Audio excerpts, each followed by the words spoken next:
For Okay, sure. perfect. All right, so beautiful disaster, you called it? Beautiful disaster. Yeah, that's kind of what I've been sticking with in my own self-narrative and moving on from the session. It went, actually, the 90-minute thing was absolutely perfect. It was such a great way to get to know both of them. I think it allowed, the reason I say beautiful disaster is because the actual session with the couple was a disaster. But it was beautiful in the sense that I feel like it allowed me the opportunity to disarm the husband, or not, they're not even married, but the male partner. So that was really good. Like, we were able to kind of connect, just him and I, and you could tell at first he was obviously a little bit guarded and was kind of wondering, like, who the hell's this guy to tell me, kind of thing. But it ended up going quite well because we spent that time together. The session with the female was good too. Actually, one of the things that I did, because I was honestly, I was so nervous going into it, to be really honest with you, I actually printed the couples, the questions that you had, and basically used it as almost like an intake sheet kind of thing. Well, that's kind of how it's designed. Yeah. It was perfect. Having that, not only did it allow me to get a ton of information, but it also like helped put me at ease a little bit, like it brought some structure to it, right? Which was so nice. I was so thankful for that. Yeah, and I like the word disarm there, because part of there's many kind of purposes, I guess, for that individual component, but one of them for a lot of the time is to disarm, whether that's disarm a male jealous partner in this case, let's say, but it could be for someone coming in with a particular idea of what couples counseling or EFT or whatever it looks like. And even though you're only spending 30 minutes, part of you being able to be one-on-one with them, they kind of tell you like all the things that they are thinking and kind of perceiving and predicting and all that kind of stuff. And anything that comes up, it's not even the questions themselves that you're actually asking and looking for the answers to when you're going through that individual questionnaire. It's more about how they're answering. Yeah, that's what you're looking for, because that you'll start to get patterns and not that you can put people in boxes, but just things to look out for that if you had them both there together, you wouldn't be able to do. It was a wonderful gauge. It's exactly what you said. Like, it was the questions were good and there was information there, obviously, right?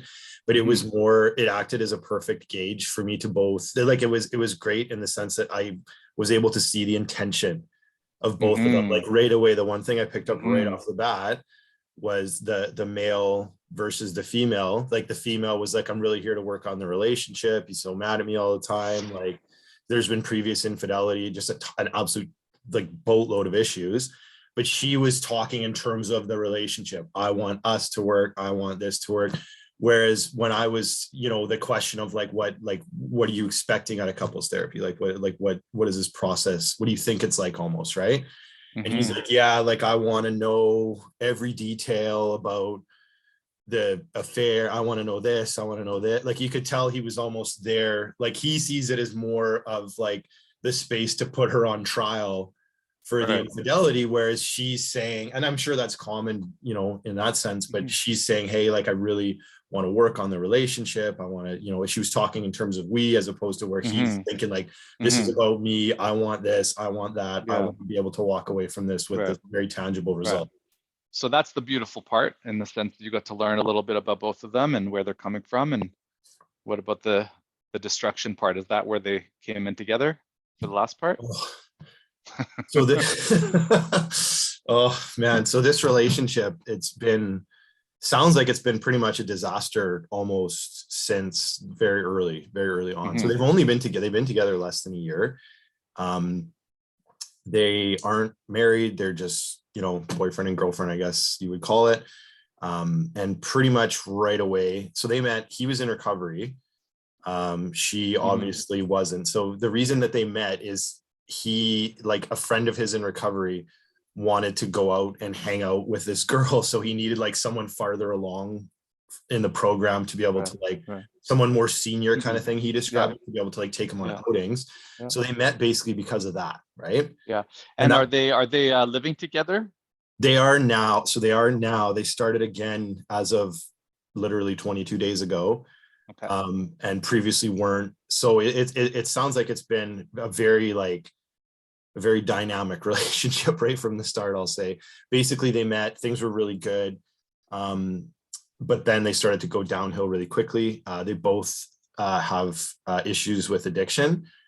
She's now currently sober for 100 plus days. Yeah. So she was quite proud of that, obviously. Gotcha. Right. And so walk me through kind of that last 30 minutes together, and like I want to spend the time like with your challenges where you kind of got stuck, or where you kind of want to improve, like things you can take for the next session, essentially.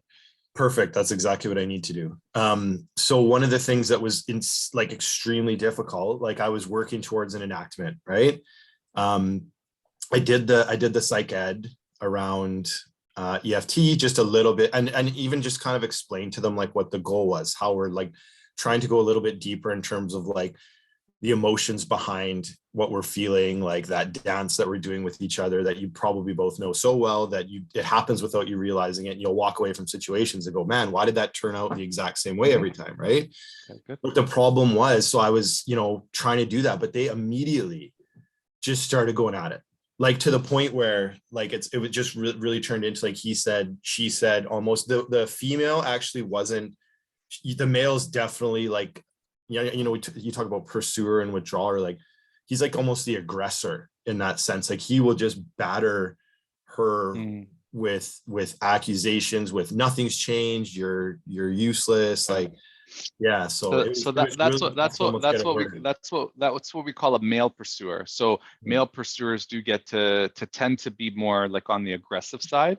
Yeah. I mean, a female pursuer does as well, but it's more of like twisting and that kind of thing, more like conniving for the most part, or more critical. And with a man, I'll say, because you get like 80% of the time it's the woman that's the pursuer, you'll get to start to see a particular set of behaviors.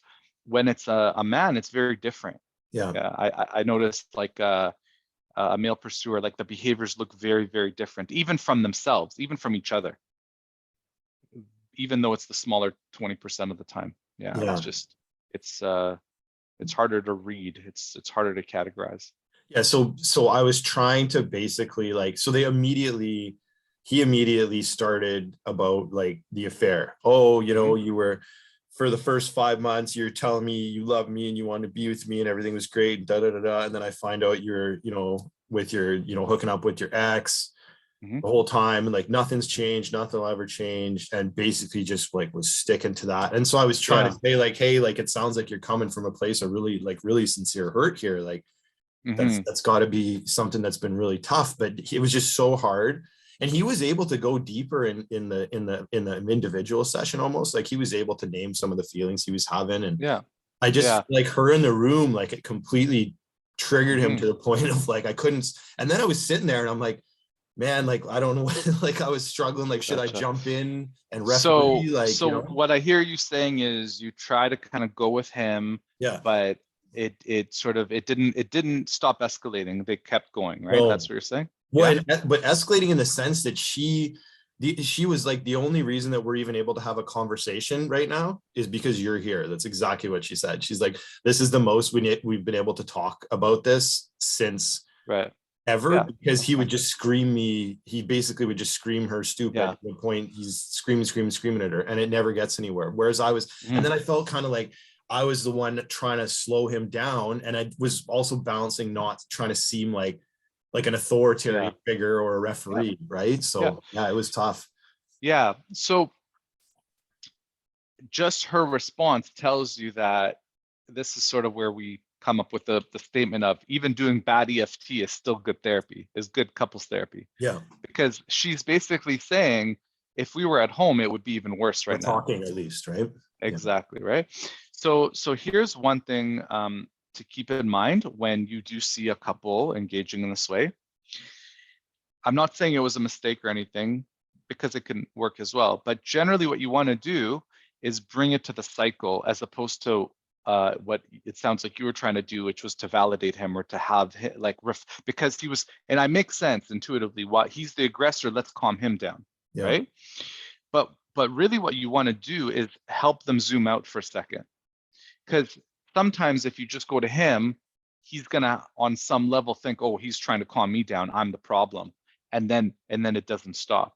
So what you really want to do is you want to zoom out and label what you see happening. This is to help them both gain awareness that this is all good, this is normal, and it's actually helpful to get this information and to observe you sort of in your natural habitat in that sense, right? So what you can do instead is you can go, hey, let me pause you guys for a second. What's happening right now is great. Just frame it as a good thing. For one, that's going to catch them off guard. And two, here's what I see happening, right? You're here, you're paying me, right? You're here to improve. Here's what I noticed that's just happened, right? I got a window into like a whatever, 10, 30 seconds of your life, of your interaction. When things escalate, right? This is exactly what we're trying to understand. And you're giving me that, you're not on your best behavior, right? Like you're letting me see what it's like at home. Thank you. So thank you right there. Right? Now, let me try to recap what I just noticed, right? And I won't recap everything, but just this like one moment in time. So I noticed, right? And then you kind of, while they're doing this, you can make some notes. This is what I see him doing. This is how I see her responding. But again, no diagnosis, no labeling, no even interpreting their behavior. Literally writing down, he said this with anger. She did this, while shutting down, looking away, whatever it is, right? Rationalizing, cognitively labeling what he's doing, whatever. You write down exactly what if you needed to describe it to someone else, this is what you need. You need like the video cameras, sensory information. That's really all you're trying to get down. And you don't need much of it. You just need one or two things from him, one or two things from her, like meaning one behavior, one response, one behavior, one response. You don't need any more than that because it's just a bigger version. If you keep writing, you're just it's a figure eight, right? The figure eight just gets bigger and bigger and bigger. Yep. Right? And you present it back to them. So you go, for example, hey, and I'm not saying there's a beginning to this, but here's what I noticed.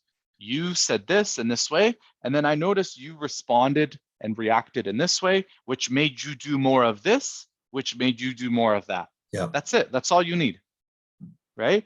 Do you see how there's now a pattern there, right? You say that to them. Do you see is this typical of what might happen at home? Learning the dance. And they go, yeah, and you're helping them learn. Now we say, is it okay if we go and we only have what now, 10, 15 minutes left? Is it okay if we try to understand what's going on underneath the hood for one of you, right? Okay. Now, does one person want to start?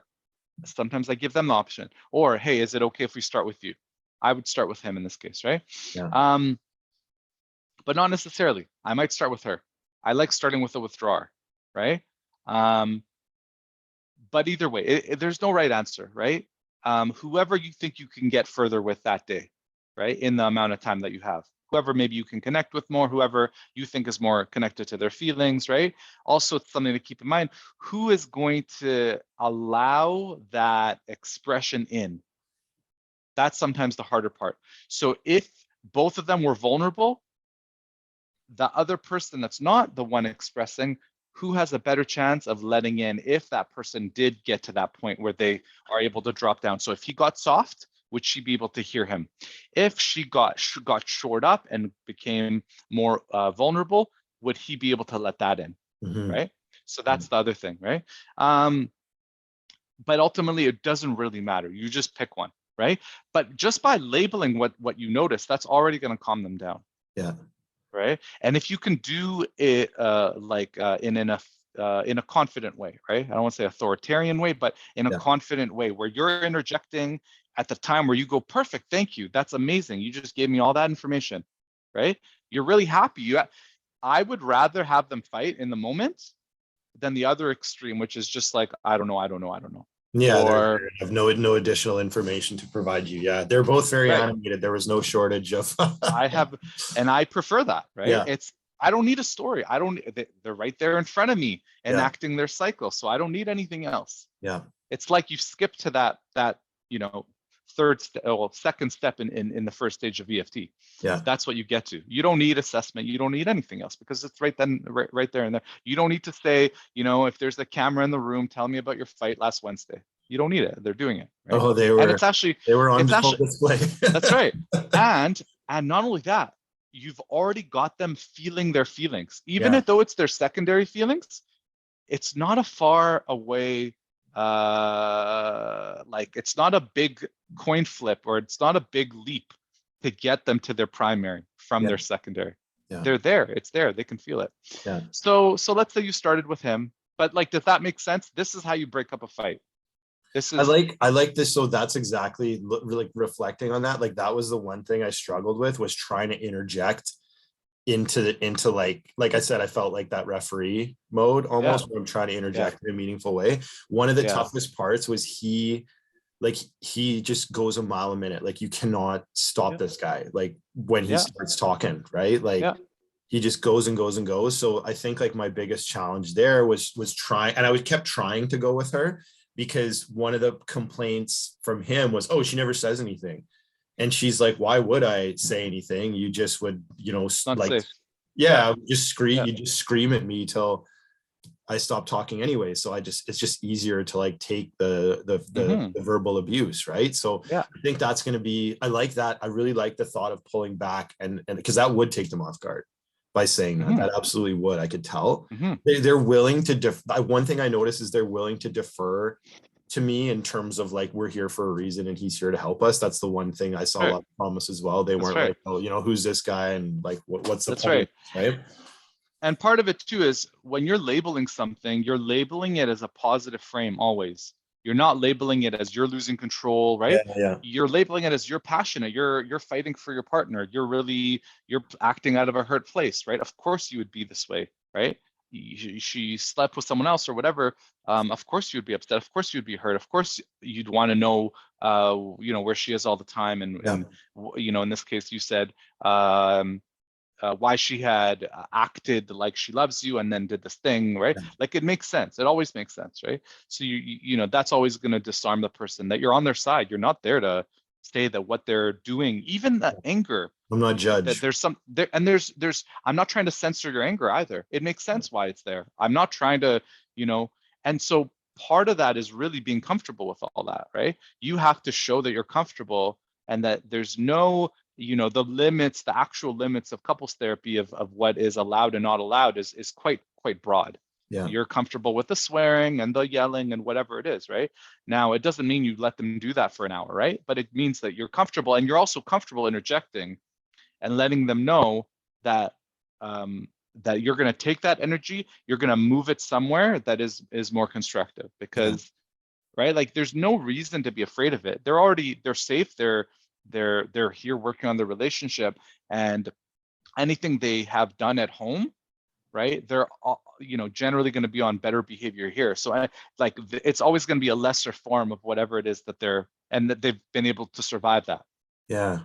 I like that too, because one of the things that, like, the guy left, and when they both left, like, he was heated even when he left, and I could tell by the end he kind of was like, well, what's the point in coming? Like, I'm tired now. Like, what's the point in coming and doing this here, kind of thing. So I do like the labeling it and understanding it, because I think if they took absolutely nothing else away from, if we just stop doing sessions kind of thing, they in that moment would understand that that's their cycle and that's what they do kind of to each other. One of the things that I was concerned about is the fact that there was previous domestic abuse, so addiction issues. He's basically relapsed, not in terms of like heavy addiction where he was previously into like hard narcotics, but relapsed with drinking. He smelled a little bit like alcohol, but it didn't seem like he was drunk or anything like that. But so let's break it down into two pieces. So the addiction or the alcohol, EFT is really good with not considering that a contraindicator. In that it becomes another relationship, right? You drink when, and connecting it to the attachment, right? You drink when you're hurt, or you drink when you feel like she doesn't love you, and then you cope with that by drinking. So it's like a relationship in relation to this relationship. Mhm. That's how we bring a lot of that stuff in, right? And right, like we cope with alcohol or drugs because it does something. It's always functional in a sense, right? So that part's not an issue, right? The domestic violence, it depends, right? In this case, it doesn't sound like it's an issue because it's in reaction to something. Yeah. Domestic violence is a bigger issue when it's like more of a premeditated, this is something that is not a reaction to what's happening in the dynamic, Yeah. right? That's where it's not, then it is a contraindicator of being able to be successful at working at this, right? Also, of course, if over time therapy is happening and they're coming in consistently and it's getting worse, then that's a deeper thing that we might have to look at. Almost always, all of these things tend to get better because they're connecting. It doesn't mean there's no like relapse, because things can get better and then they're opening up and then they get more vulnerable and then maybe something happens where they feel rejected, they feel like, then they revert back to these things. Mhm. But as far as like on average over time, things tend to get better. Yeah. Yeah. So any does that answer the question, or any kind of follow-up around It does. It does, in the sense that one of the things that I can foresee coming, and I don't, obviously I can't predict the future, but I worry that his sobriety is just going to like nosedive, and that's going to ultimately probably end the therapy. Like they already, like, they were going to book and then they didn't, then they messaged me again and said they were. So it's already I feel like it's going to be a tough couple to consistently get into the room. And I just wonder, like, one of the things that she had said. So let me stop you. Even if, let me stop you there. So one thing, and I was actually going to comment on this earlier. So I'm going to connect it to him, like walking out of the session, whether he actually leave the session while it's happening, whether he's just letting you know it wasn't helpful, or all of these things. This is part of and very much connected to his sobriety. I had this happen this week, where a partner, male in this case, says, this isn't working, the therapy's bullshit, we're not getting better. It's not your job to argue with it. It's not your job to try to convince them to come back. Yeah. It's like you said, it's not your job to get them there, right? What gets them there is their attachment to each other, right? That's what gets them there, right? And so it got them there to make the call in the first place. Yeah. And it will continue to get them there as long as, I'm not saying in the moment they'll say things and do things. If you're doing even okay work, when they're calm after they leave the session, a part of them will know that. Yeah. Right? Even if, right, they had to do something very hard, and when people sometimes have to do things that are hard emotionally, when they are in my case, it was around receiving vulnerability from their partner. Sometimes getting what you want and you've been asking for a long time, maybe for years, and when you get it, it's not always easy. It's actually could be very hard, because, hey, is the counselor forcing you to say this? Hey, you're saying it, but how come you never say this at home? Hey, yes, I believe that what you're saying is true, but hey, that means we're going to go back to how things were, and I'm going to open myself up and get hurt again.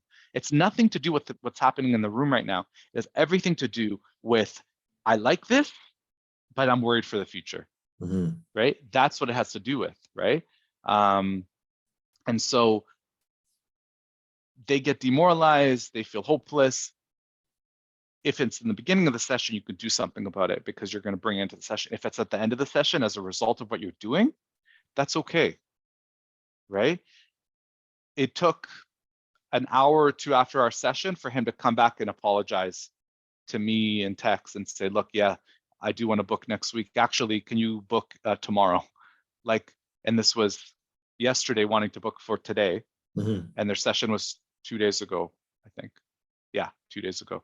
So it's like, this is, I'm never coming back again, to let's book tomorrow, right? Yeah. Like, I didn't have to chase them. All I had to do was say, look, yeah, this is tough right now, and it's unfortunate it's the end of the session. You're feeling maybe worse than when you came in, and you're hopeless, and my senses is that hopefully will change. But whatever you decide, it's your choice. Yeah. Right? You don't have to do anything. You don't have to push them off of what they're feeling in that moment, right? Yeah. They will arrive at whatever when the dust settles, and that's okay. Yeah. So the bottom line is, it's not your job to get them there. It's also sobriety, because it's connected to their attachment, or that individual's how they deal with their own attachment, right? When they're slighted in some way, drink. When they're perceiving something, or because they're sensitive to something in their partner, they cope with drinking, right? And yeah, for some people, it might start through association of recreational, and I do this socially and that kind of thing. But a good feeling also takes away a bad feeling. And so they learn that gets translated into, right, when things are bad, then they cope with that, especially if they're doing it on their own. So all that being said, I wouldn't worry about it, because you can't change it anyways. Yeah. But you are influencing what you're doing is influencing the thing that influences the sobriety, right? So keep that in mind. And it's okay if someone has a drink, that part's fine, right? Yes, for him, it sounds like it'll turn into a lot more than that. But if it does, right?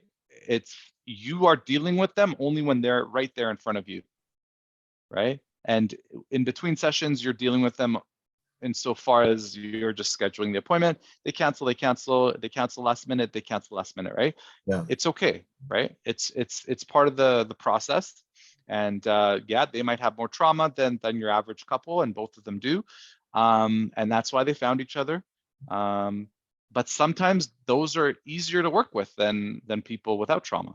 Right? Yeah. It really depends, right? Because their love for each other might be so strong, and they're coming in quite early in their relationship, right? Very early to moving in together. So there's a lot of things that they're kind of dealing with in a way proactively, compared to some people that might deal with this in their 70s and never, like they'll wait 50 years before they really deal with it. Yeah. Right. So there's a lot of strength there. Yeah. The one thing that I'm concerned about, just looking ahead to next session, is the fact that he gets to, like I said, he's just like at her, right? Like just going at her. So like pulling back and like acknowledging the cycle and that. But what would be your advice in terms of like actually getting them into the place where they could potentially do an enactment, where they could potentially like slow down and be able to actually understand some of this stuff? That's Right.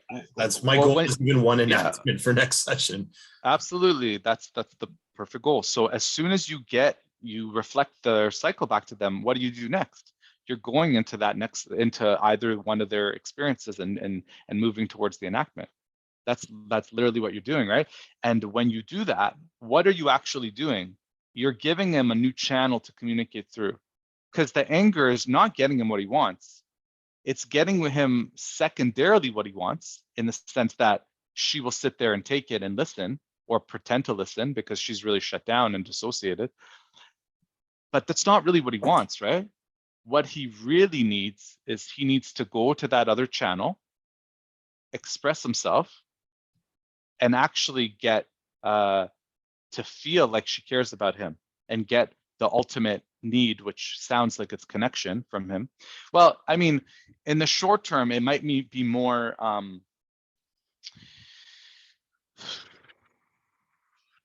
to get healing around what happened, right? Before he can open himself up to be more vulnerable. He's looking, the one concern I had too is he's looking for like details. Like he wants like, this was in, and that's what I wanted to stay That's his away coping. from. Yeah. That's his coping, and I right? didn't want it, like the last thing I want to do is have her like feel like she's on trial, right? When people get cheated on, if they decide to stay in the relationship, so which he has, if they don't, they don't, right? Let's say it's a deal breaker and the relationship ends. But if they decide to stay together, they have to get through that wound, right? A wound is created in that moment, which oftentimes is connected to old wounds around betrayal, right? And However they dealt with betrayal in the past is how they're going to deal with it now, right? So they are now still together. So what comes up each time they're together is anxiety, right? Anything that reminds him of her cheating, lack of attention towards him, turning away, shutting down, being on her phone, being busy. It could be a million things. It could be a song, it could be a smell, it could be a taste, it can be anything, right? It could be anything, her not wanting to give him information that he's asking, the details you're talking about. These are all triggers, right? But this is all, this wanting to control, what it does, it's a slippery slope. And this isn't something you need to explain or teach to him, but this is more just for you to know. So sometimes people come to us and the cheating just happened. Sometimes it's like years down the road and they haven't healed. And when that's the case, like, so what's the end point of the slippery slope? The cheater gives them access because they're like, I want a new relationship. I feel horrible for what I did. I don't want to cheat again. In essence, I actually wanted it almost to be caught for what I did, because this was my cry for help to work on this relationship. A lot of that, I'm not saying all the time, but a lot of time that is. So they start with this good intention of, look, I've got nothing to hide. Here's my phone. Here's my GPS. Here's this. Right. But what's the end game? There's no end game, because the person that is cheated on, this form of coping of I need all the information, what are they really doing? They're trusting the information. Every time they get anxious, they go, I'm going to control the situation. I'm not trusting you. I'm trusting me actually for getting this information. So each time I create this feedback loop of I'm going to get this information to calm myself down. Calm me down, yeah. And all it does is calm you down for 5 minutes. Yeah. And you get triggered again. And there's never enough information. Exactly. Yeah. That's why it's a slippery slope. There's never enough control. There's never enough information. And I'm soothing myself through the external measure, not through any vulnerability. Right. And then what happens is on the other side is this person starts to get frustrated and resent the other person. Because look, I'm giving you everything you asked for that you say you want and need, and it's not leading to any more trust. So how long are they going to be able to put up with that? Yeah. Right? It's not sustainable. So to some extent you can explain it, but really what matters is that they need to, like, when you think about it, what are they actually wanting when they're, going in this way at their partner? What does he actually want from her? What do you think? Well, I think it's more to do with him. Like you said, he's coping, and he wants to know that this isn't going to happen again. That's exactly what he's looking for. Well, he's looking to protect himself, is in that sense too. Yeah. So the first thing you said is he wants reassurance, right? He wants reassurance that it won't happen again, right? And his coping says, you answering this question, you doing this thing is going to give me that, right? And he's reading her in order to get that. It has nothing to do with her, right? There's no vulnerability on his side at all, right? So really what he needs is reassurance. So how do you let in reassurance? You have to show your wound a little bit, right? Yeah. If you show what's going on for you, and then you get a compassionate, empathic response, maybe some remorse, but mostly the compassion, then that wound that you're allowing yourself to expose, that gets put up in the light. The person's able to kind of hold it. Whatever they're able to show is able to heal. It's So funny that's because I read it, how I read him is the wound was more like it's an ego-based rupture for him. Because he's 34 and she's 42, I think. And so his thing, and he's been continuously unfaithful on multiple occasions too, which was, interesting to find out as well. But his thing is like, wow, look, I'm so young. I'm so much younger than you. I can, get all these girls, blah, blah, blah, blah, blah. And then he found out, like, ultimately she was she had that affair, and that he seems more devastated from like an ego standpoint to be perfectly honest with you. That's like what I read from him anyways. So it could be both, right? But even so, I would say the ego aspect that you're describing is how he protects the wound. Mm-hmm. Because if I show you the ego, my therapist will think it's the ego, and then I don't have to address that, oh, someone like her could actually hurt me that much. Yeah. Right? So that's what you want to get under, right? So ultimately, in order for him to get the reassurance, he needs to show the wound.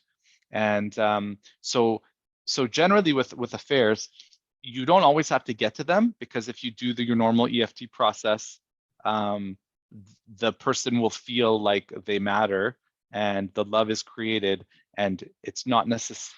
It sort of indirectly gets addressed. But in these cases, because that's what's being brought up and it's alive and everything, you have to address it directly. So instead of going, tell me about the fight, right? You actually have to go, tell me about that night when you found out. Okay. What was that? What was that like? It's like car accident. Tell me about the car accident. Right? And so doing that with both of them in the room, like being okay, that's Yeah. a good starting point actually. But you're going with him because he's the one that is, so he might have cheated, but maybe she didn't, for whatever reason, get traumatized by it, but he did. That's why it's coming to the surface. And even though he's making it about maybe other things, that's what it's about. Yeah. Right. So, right, the end result, if the goal is to trust again, right, I assume part of that has to be there, right? I want to be able to trust you, but I can't because you're a lying, conniving, blah, blah, blah, blah, blah. And so, so tell me about, tell me what that was like for you. Right? Mm-hmm. And he might not be able to right away, but you can get to some of it, right? Like somewhere you can find out, right? The fact that you can go, so if that's too much, you can go, the fact that that you perceive it as her cheating on you, right? Right? What's the message there? You can turn it into an enactment this way. So she cheated on you. What's the message? Oh, she betrayed me, something like that, right? Yeah. Or even if it's something as like abstract as like she's a whore, she's a bitch, or something like that. Okay, so she is this thing, right? And it had, and yet it had this huge impact on you. Yeah. Right. So it's about getting them to own the pain of to some respect. If you go, oh no, it didn't do anything to me. So you're getting all upset and everything because it had no impact on you. Yeah. Right? So don't be afraid to kind of be direct about it, right? Or you can say, hey, if my partner of a year that I'm living with, did that, and you're bringing up, she said she loved me and all this kind of stuff, and then she did this, that would devastate me. If that was me, that kind of gives him the permission to drop down. Hey, another man especially is saying how much it would hurt him, right? So there's a lot of different ways, right? Of course he's hurt, right? This is why he's coming across so aggressively, is because of that pain. So you just have to get him in touch with that, right? And there's a lot of different ways to get there, right? But ultimately, that's what you're trying to do, right? So as you get there, as soon as you get to either time is running out or you get to a particular bottom where he's uncomfortable, or well, first you have to get underneath it where you do get some live raw emotion, some of that softness, touch on that pain. But if you go underneath that and it's too much, it's too uncomfortable because she's here, you come back up a little bit, and then you go, okay, to whatever level I got to, let me get him to share that. Like, so what was this moment like for me? That's really what you're trying to get to, right? And that might be too much. He might get further with you than he will be willing to turn to her and share, and that's okay. Yeah. Right? So let him remember, you can always, if it's too much, you can always scale it back and say, what is the fear? And he might not be willing to own that word. What's the fear of sharing this hurt with her, or whatever word he uses, this hurt, this pain, this, betrayal, right? Because even if he uses the word betrayal, you can go and, so what is betrayal like for you? What is that like in the moment when you experienced it? And then make sure he can feel it right now. Make sure you bring it into the room. Mm-hmm. And the way you know that is either you see it and it's very visceral and you can see he's experiencing the pain, because he's not going to be in his anger anymore. He's going to be calmer. He's going to be, right? if you're not sure, say, hey, can you feel that right now? That's like one of my favorite lines. You're saying you feel betrayed. Can you feel it right now? Yeah. To what extent? 0 to 100. 20%. Yeah, that's what I'm getting because I can't really see it. So, okay, so you're feeling at 20%. How do you know you're feeling at 20%? What in your body is telling you that? I don't know. So how do you know it's 20%? So can you pay attention? Something in part of you right now is telling you you're feeling the sense of betrayal, 20%. Make space for that. You feel it somewhere, pay attention to your throat. You feel it there? No. Stomach? No. Chest? Yeah, maybe I feel something in my chest. Okay, make space for that.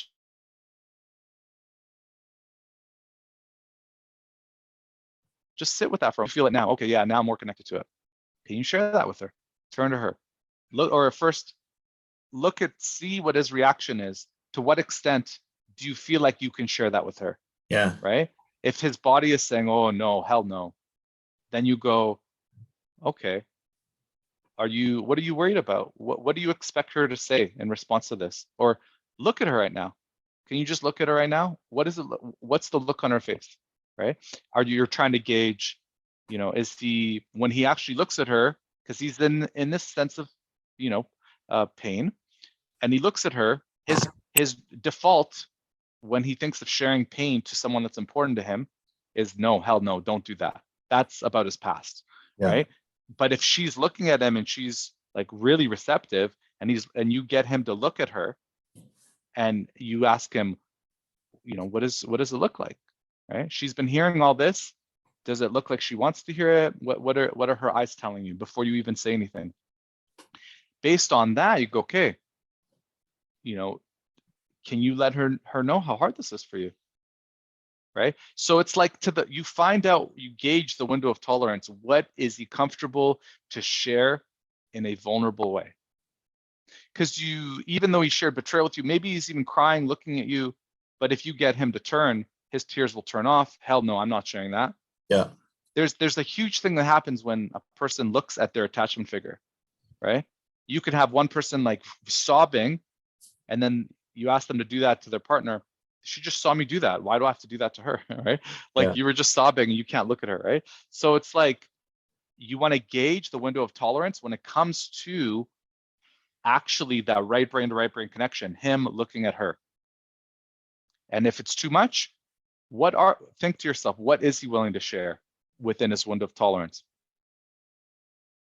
Right. So, that might be that what he's willing to share might be only so yeah, it was painful, like, so it was this it was painful, and but not really connected to that pain.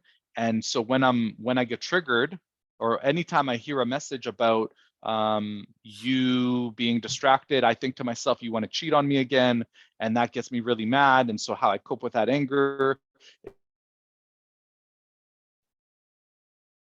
is I just want to make sure myself you're not going to do it again. So I ask you all these questions, right? And then I I go into this like interrogative mode, right? That's okay, because it's like he's able to share his coping, even though with you he might have gone deeper. What he ends up sharing might just be where his level of comfort is. Yeah. But she still experienced it. She still witnessed it. Yeah. It's just what you end up integrating is the part that he's able to look at her and share. Okay. Think about that. What you enact is what you end up being able to integrate if it goes well, if the receiving aspect That's what goes you're well. ultimately going to be able to take out a session and potentially like apply outside of the work. Well, for the expressor, for the receiver, they're going to take a lot out of it because they're going to see your whole process of getting them down there. For the expressor, what they end up taking is like, yeah, they're not going to remember how deep they went with you. All they're really going to remember is how deep they're able to look at their partner and the response their partner gave them. And then the feeling of, oh, can I do that again? Can I do that at home? Mm-hmm. Right? That's scary because it's like what you tell yourself is also coping. Like, oh, she was only able to be there because, Jordan was in the room and, he got me to share in this particular way. I don't know if I can share this particular way at home, right? I'm going to go back to my default, right? So basically you do the deepest work in the session, and at home, you don't get them to share anything close to that. It's like, a couple of levels up, right? Like only like the fear of sharing, you know, labeling, this is that, like labeling your own coping, repair, like they can like at the beginning, early stages, they can repair on their own. Like they had a big fight, they can come back and like use the language in the model. Like, this is what I think happened. We kind of, you know, got lost in the cycle. Then, you know, I said things from that place, and then that made you say things. There's a lot of accountability, right? That's kind of in the early stages. That's the kind of sharing that they're able to do. They can drop it in the moment and then kind of mental note and bring it to session, and then they do the deeper risks in the session. Okay? And as you take deeper risks and they're getting practice with that while they're triggered, then at home they'll be able to do the things that are easier for them. Okay. That's generally how it works. Okay, that makes sense. That gives good direction for like what to do next as well. I'm seeing them again. I didn't have space this week, but next week. So is definitely, I'm glad I did it, because it's like one of the big fears. Like everybody I go to school with is like, oh my God, you took a couple. And I'm just like, yeah, hell yeah, I did. There you go. There you go. So it's good to do it. Yeah. I'm actually happy I did it. And like, yeah, I think it's, you know what, one of the things that I found is exactly what I remember you said this to me, one of our first supervisions was, it's easy. It's almost easier in a sense than individual, because it's like right there in the room. Everything you need to know is like right in front of you. You're not relying on like the client's interpretation of how others are perceiving them or whatever that may be. None of it's secondhand information. Mm-hmm. Yeah. Yeah. It's good that you can frame it that it's easier for that reason. Yeah, not everyone would. Yeah. That's what I thought. That's what I found easier about it is like I said, it was just everything was right there, and they were definitely not shy. So, and they're both very passionate. Yeah. And you know, if like you said, you got to see them individually, so them individually are different people than they are as a collective, right? Yeah, completely different. Actually. When someone is stoking those attachment messages and attachment meanings, attachment fears, when the trigger is right there in the room, yeah, like it's like you with your family, right?